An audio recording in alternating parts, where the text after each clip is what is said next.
So ito na nga everyone, yung nuggets na aking ginawa. Kung naalala ninyo, meron akong content na naghimay ako ng isda at yung tinik ay aking niluto ng crispy tapos may partner na munggo. So ito yung nuggets guys na ginawa ko, fish nuggets.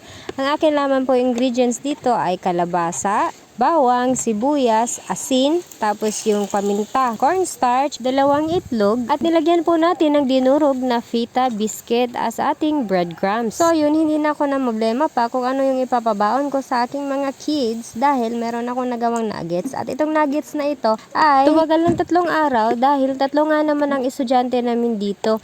At yung nagawa ko dito sa aking nuggets ay nasa mga 20 tigas.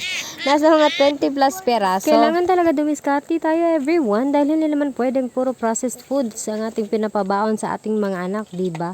So ayan guys, ginawan ko rin ng twist ang ating fish nuggets. Gumawa po tayo ng sauce. Bali yan po ay sweet and sour sauce, tama ba? Pero mas nanaig yung sweetness niyan, hindi siya masyadong maasim. Para naman hindi dry ang ulam ng ating kids. So ayan, baon nila for that day. At ayun lamang po everyone. Thanks for watching.